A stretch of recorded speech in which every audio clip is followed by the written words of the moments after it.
বিরোধী তৃণমূল কংগ্রেস ভোটের আগে রাজ্য জুড়ে রটিয়ে দিয়েছিল বিজেপি ক্ষমতায় আসলে মাছ খেতে দেবে না, মাংসও খেতে দেবে না, বাংলা জুড়ে চালু হবে নিরামিষ আহার।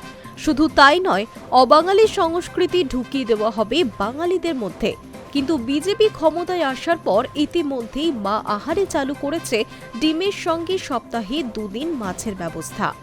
বিধানসভার প্রথম দিনের অধিবেশনে ভাতের সঙ্গে মাছের ব্যবস্থা করা হয়েছিল সমস্ত বিধায়কদের দুপুরের আহারের জন্য। আর এবার দেখা গেল একটু অন্য ছবি।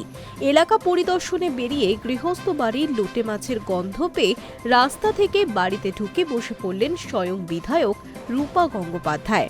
শুধু তাই নয়, চেয়ে খেলেন লোটে মাছের তরকারিও। সোনারপুর দক্ষিণের বিধায়ক রূপা গাঙ্গুলির এমন ছবি দেখে হতবাক স্থানীয়রাও। রূপাকে লোটে মাছের তরকারি খাইয়ে তৃপ্তি পেলেন গৃহকর্ত্রী। ঘটনাটি গত বৃহস্পতিবারের।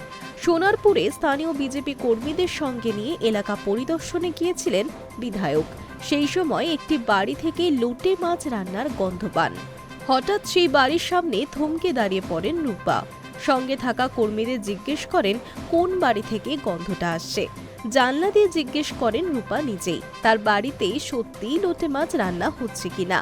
রূপা গঙ্গোপাধ্যায়ের কথাতে উত্তর দেন বাড়ির সদস্যরা।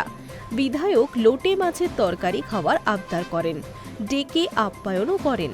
একেবারে অতি সাধারণ একটি নিম্নবিত্ত বাড়িতে ঢুকেই লোটে মাছের তরকারি খাওয়ার জন্য চেয়ার পেতে বসে পড়েন।